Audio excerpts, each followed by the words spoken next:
My ultimate goal with this video is to show whether or not this game is worth playing today in 2024, what its overall legacy is, and yeah, just having fun with it and talking about my memories and why this game is always going to mean a lot to me.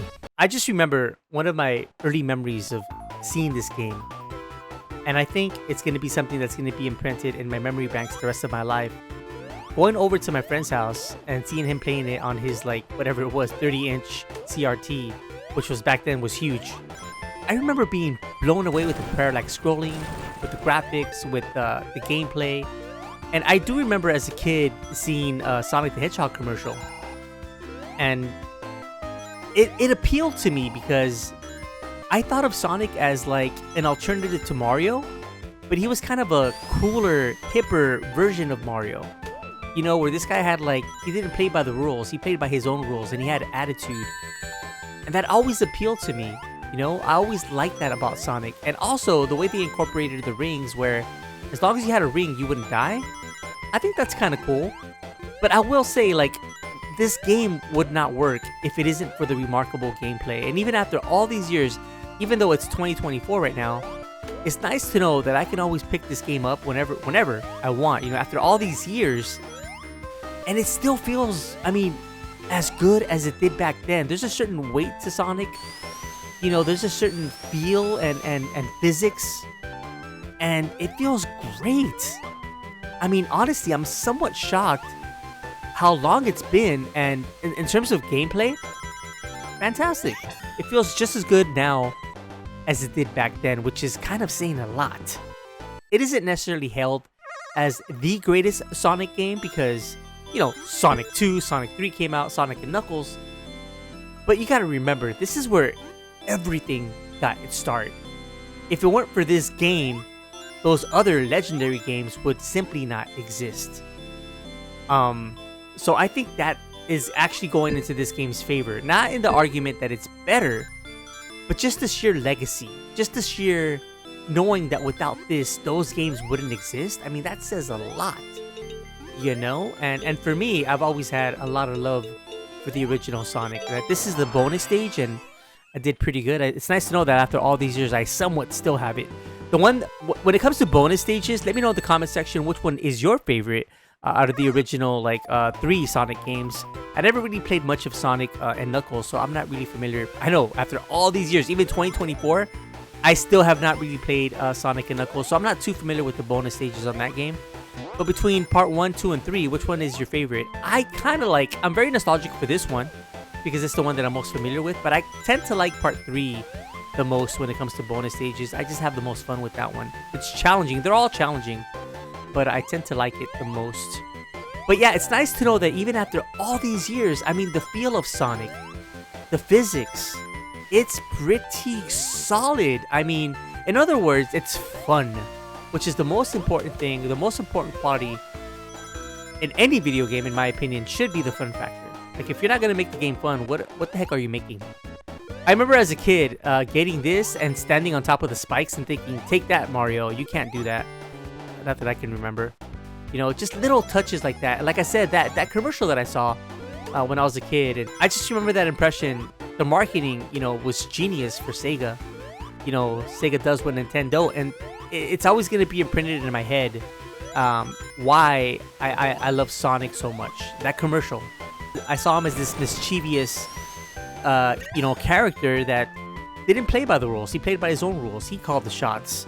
And as a little kid, man, it was very appealing to me. But just going to my friend's house and watching him play Sonic, you know, in his CRT TV, and just seeing the parallax scrolling, seeing the design of the game, I was just absolutely blown away. And it's something that I'm never going to forget because even now, you know, think about a game that you've seen or that you played in recent memory that makes you think, wow, this game is really pushing, you know, technology to the limits. Like, it's really pushing the gaming industry to the limits. I mean, another game that comes to mind, you know, in more modern terms is something like The Last of Us, which is a little bit old now, 2013.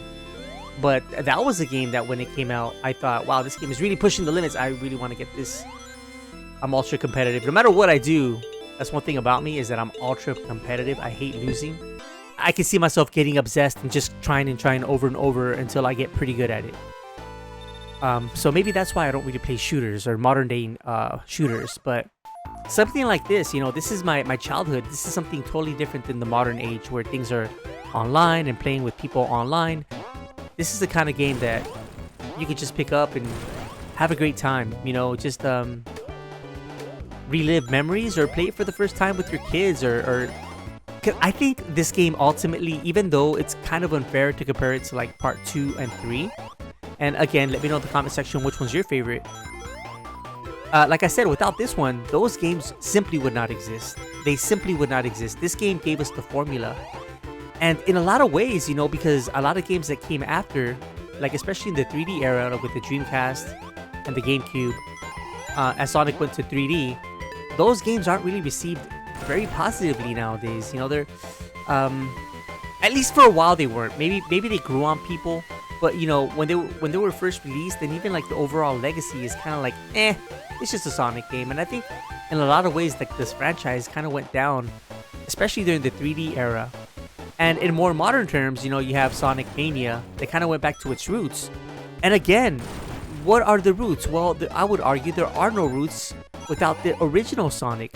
So I feel like while it's generally considered the weakest of the original, you can't underestimate its overall impact in the gaming industry and its legacy within the series itself.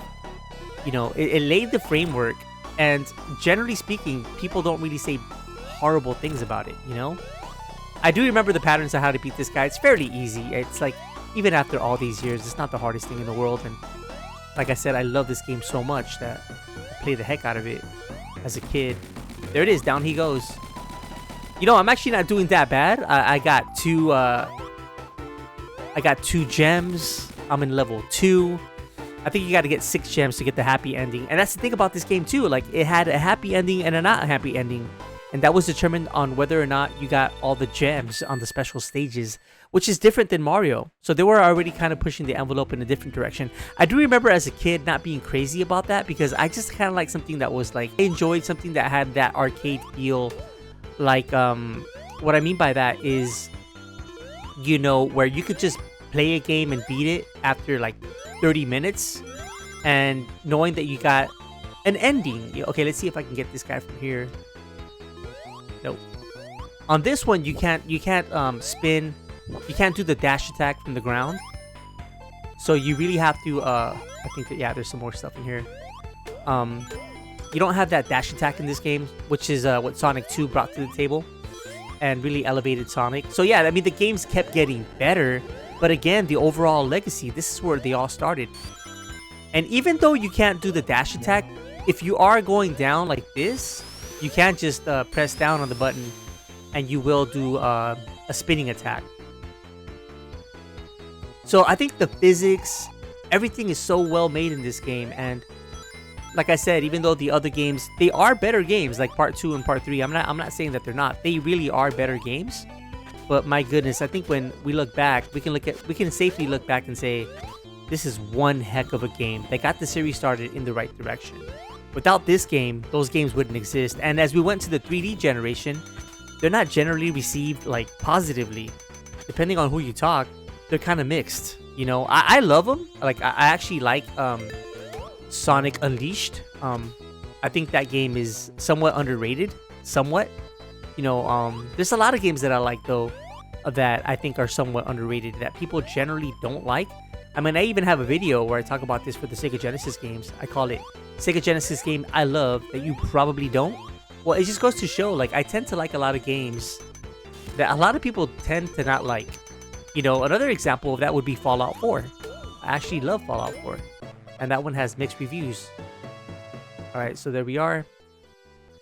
But yeah, you know, even though the 3D games on Sonic were mixed, this one, not really. This one is generally always positively received. And I think for good reason, because it's such a good game. It is such a good game. I know some people criticize Sonic games because, oh man, all I want to do is go fast.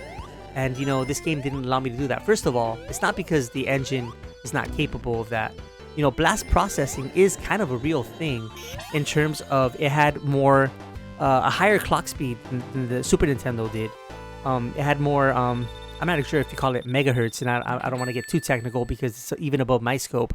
But I know that the Genesis had more capabilities when it came to like general frame rate, and oh no, when it came to the general frame rate, and when it came to how smooth the games played, because it had a higher clock speed, and it was like I said, I think megahertz is the right term here to use, the appropriate term to use. You would often see that the Genesis played pretty smooth.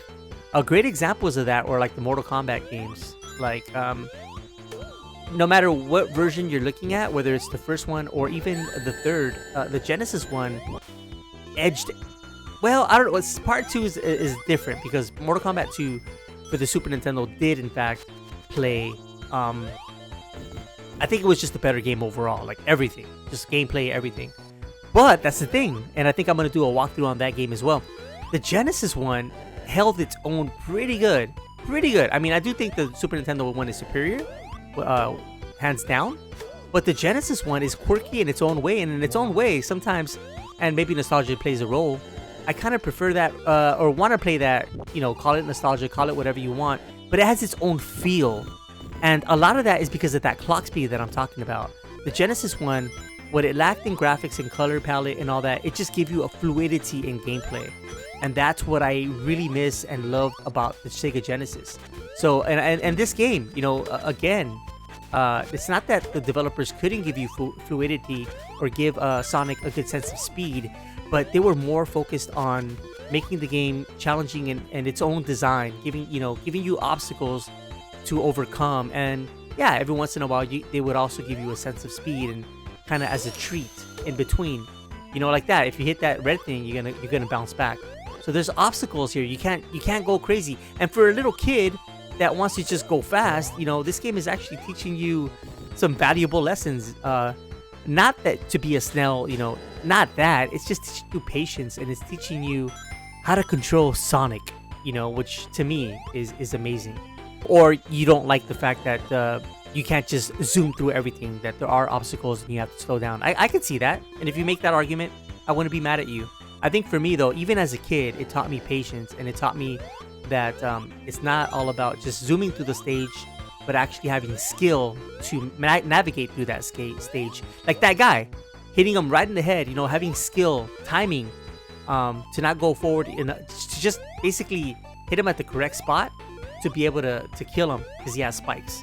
For me, this game is always going to have incredible memories, and I'm always going to love this game.